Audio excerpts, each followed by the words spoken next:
సర్వేపల్లి కాంగ్రెస్ అభ్యర్థి పూల చంద్రశేఖర్ ముమ్మర ప్రచారం. కాంగ్రెస్ ను గెలిపిస్తే రైతులకు 2 లక్షల రుణమాఫీ. చంద్రశేఖర్. సర్వేపల్లి కాంగ్రెస్ అభ్యర్థి పూల చంద్రశేఖర్ ఆదివారం ముమ్మరంగా ప్రచారం నిర్వహించారు. కాగితలాపూరు, మడమనూరు, అక్కంపేటలో ఆదివారం ఓటర్లను కలుసుకుని కరపత్రాలు అందించారు. కాంగ్రెస్ పార్టీని గెలిపిస్తే ప్రతి ఇంట్లో అర్హులైన వృద్ధులకు పెన్షన్, రైతులకు 2 లక్షల రూపాయల రుణమాఫీ ఇస్తామని చంద్రశేఖర్ హామీ ఇచ్చారు. కాంగ్రెస్ పార్టీ గుర్తు హస్తమని, హస్తం గుర్తుకు ఓటు వేసి తనను గెలిపించాలని చంద్రశేఖర్ వేడుకున్నారు. సర్వేపల్లి నియోజకవర్గానికి చెందిన అక్కంపేట వాస్తవ్యుడు కొవ్వూరులో పోటీ చేస్తుండగా, తిరుపతి జిల్లా గూడూరుకు చెందిన బీసీ క్యాండిడేట్ పూల చంద్రశేఖర్ సర్వేపల్లి నియోజకవర్గంలో ఓసీ అభ్యర్థులపైన పోటీ చేస్తుండడం విశేషం. మరో వారం రోజులు మాత్రమే ఎన్నికలకు దగ్గర ఉండటంతో అటు వైకాపా, ఇటు టీడీపీ, కాంగ్రెస్ అభ్యర్థులు సుడిగాలి పర్యటన చేసి ప్రచారం నిర్వహిస్తున్నారు.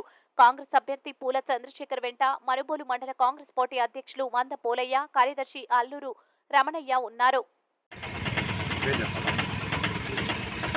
పూల చంద్రశేఖరన్ నేను సర్వేపల్లి నియోజకవర్గ కాంగ్రెస్ పార్టీ అభ్యర్థిగా పోటీ చేస్తున్నాను. ఈరోజు ప్రచార నిమిత్తం ఉదయం పిడూరు, కాగితలపూరులో చేయడం జరిగింది. మధ్యాహ్నం నుంచి మడవనూరు, హరిజనపాలెం, అక్కంపేట కాలనీ, వీరంపల్లిలో ప్రచారం చేయడం జరిగింది. ముఖ్యంగా కాంగ్రెస్ పార్టీ అధికారంలోకి వస్తే బడుగు బలహీన వర్గాలకు ఎంతో మేలు జరుగుతుంది.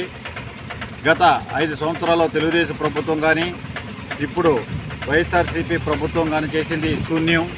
ఏమన్నా అభివృద్ధి జరిగిందంటే ఒక కాంగ్రెస్ పార్టీలోనే అభివృద్ధి జరగడం జరిగింది. వీళ్ళిద్దరూ ఒక తెలుగుదేశం అభ్యర్థి, వైఎస్ఆర్సీపీ అభ్యర్థి ఒకరిపైన ఒకరు అవినీతి ఆరోపణలు చేసుకోవడం, దోపిడీదారులని ఒకరంటే ఒకరంటాం.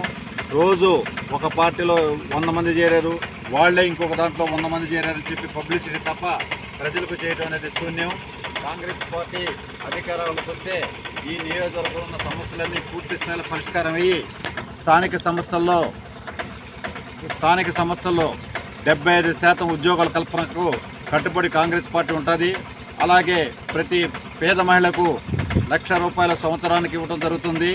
రైతులకు 2 లక్షల రుణమాఫీ చేయడం జరుగుతుంది. ఈ పెన్షన్ ఇంటిలో ఎంతమంది ఉంటే అంతమంది అర్హత ఉంటే ప్రతి ఒక్కరికి ₹4,000 పెన్షన్ ఇవ్వడం జరుగుతుంది. అలాగే వికలాంగులకు ₹6,000 పెన్షన్ ఇవ్వడం జరుగుతుంది. ప్రతి మహిళకు 1,500